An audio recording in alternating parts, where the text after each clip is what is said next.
নমস্কাৰ যদি আপোনালোক ট্ৰেডিং এফেক্সৰ সৈতে জড়িত অৰ্থাৎ যদি আপোনালোকে ট্ৰেডিং এফেক্সত টকা বিনিয়োগ কৰিছিলে তেনেহ'লে আপোনালোকৰ কাৰণে খুবেই এটা বেয়া খবৰ আহি পৰিছে।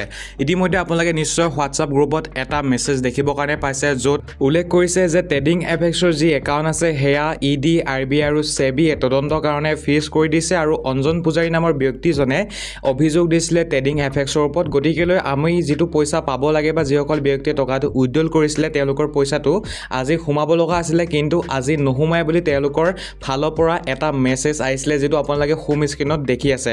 গতিকে অঞ্জন পূজাৰীয়ে তেওঁৰ নিজৰ ফেচবুক পেজত এটা ভিডিঅ' দিছে য'ত তেওঁ স্পষ্টভাৱে কৈছে যে ED, RBI আৰু SEBIক তেওঁ কোনো ধৰণৰ অভিযোগ দিয়া নাই। গতিকে এতিয়া এই মেছেজটো সম্পূৰ্ণ ভুৱা বুলি অঞ্জন পূজাৰীয়ে যিটো ভিডিঅ'ত কৈছে অৰ্থাৎ তেওঁৰ ফেচবুক পেজত যিটো ভিডিঅ' আছে তাত কি জনাইছে আপোনালোকে চাই লওক।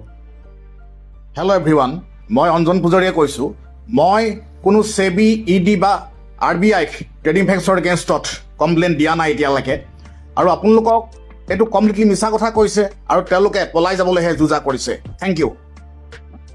গতিকে আপোনালোকে নিজে ভাবি চাওক যে অঞ্জন পূজাৰীয়ে স্পষ্টভাৱে কৈছে যে ED, RBI আৰু SEBIক কোনো ধৰণৰ তেওঁ অভিযোগ দিয়া নাই, কিন্তু ট্ৰেডিং এফেক্সে জনাইছে যে তেওঁলোকৰ একাউণ্টটো অঞ্জন পূজাৰীয়ে কেছ কৰাৰ কাৰণে অৰ্থাৎ অভিযোগ দিয়াৰ বাবে তেওঁলোকৰ ফেচ কৰি দিছে। গতিকে এই যিটো মেছেজ ট্ৰেডিং এফেক্সৰ ফালৰ পৰা আহিছে, গতিকে এইটো যদি ভুৱা হয় তেনেহ'লে এটা খুবেই বেয়া খবৰ হ'ব যিসকলে ব্যক্তিয়ে ট্ৰেডিং এফেক্সত টকা ইনভেষ্ট বা বিনিয়োগ কৰিছিলে। যিহেতু আপোনালোকে নিশ্চয় গম পাইছে যে ট্ৰেডিং এফেক্সে বহুত দিনৰে পৰা বহুত খেলি মেলি কৰি আছে, টকাটো আমি যিটো পাব লাগে সেইটোও দিয়া নাই, তেওঁলোকে বিভিন্ন সমস্যা আহিছে বুলি জনাইছে।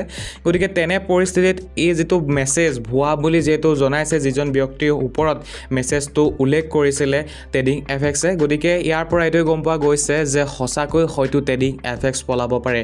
বাকী আপোনালোকে কি ভাবে নিশ্চয় তলৰ কমেণ্ট বক্সত কমেণ্ট জনাবৰ কাৰণে নাপাহৰিব আৰু যদি কোনোবা চিনাকি আছে আপোনালোকৰ ট্ৰেডিং এফেক্সৰ সৈতে জড়িত তেওঁলোকৰ কাৰণে এই ভিডিঅ'টো নিশ্চয় আপোনালোকে শ্বেয়াৰ কৰি দিব যাতে তেওঁলোকেও এই ভিডিঅ'টোৰ পৰা সজাগ হ'ব পাৰে। ভিডিঅ'টো চোৱাৰ কাৰণে আপোনালোকক ধন্যবাদ। জয় অসম। হেল্ল' এভৰিৱান, মই অঞ্জন পূজাৰীয়ে কৈছোঁ।